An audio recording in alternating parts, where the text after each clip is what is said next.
ఏపీలో గత వైసీపీ ప్రభుత్వంలో ఆకాశమే హద్దుగా విపక్ష కూటమి నేతలపై రెచ్చిపోయిన వారందరికీ చుక్కలు కనిపిస్తున్నాయి.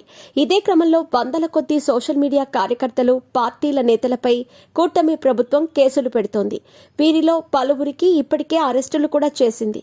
ఈ క్రమంలోనే గత ప్రభుత్వంలో కూటమి పార్టీల నేతలపై రెచ్చిపోయిన మాజీ ఫిల్మ్ డెవలప్మెంట్ కార్పొరేషన్ చైర్మన్, నటుడు పోసాని కృష్ణమురళి కీలక నిర్ణయం తీసుకున్నారు. రాజకీయాలకు గుడ్ బై చెబుతున్నట్టు వైసీపీ నేత పోసాని కృష్ణమురళి ఇవాళ హైదరాబాద్ లో ప్రకటించారు. ఇక నుంచి తాను రాజకీయాలు మాట్లాడనన్నారు. అలాగే ఇక నుంచి ఏ రాజకీయ పార్టీతో తనకు సంబంధం లేదని పోసాని ప్రకటించారు.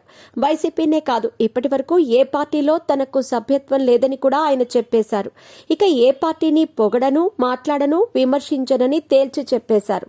రాజకీయాలకు దూరంగా ఉండాలన్న నిర్ణయంపై స్పందిస్తూ తనను ఎవరూ ఏమనలేదని, ఎవరి గురించి ఇక మాట్లాడనని పోసాని కృష్ణమురళి వెల్లడించారు. గతంలో తాను ఓటర్లాగే ప్రశ్నించానని, మంచి చేస్తే వాళ్లకి సపోర్ట్ చేశానని తెలిపారు. తన కుటుంబం, పిల్లల కోసం ప్రస్తుతం రాజకీయాలు వదిలేస్తున్నానని పోసాని కృష్ణమురళి చెప్పుకొచ్చారు.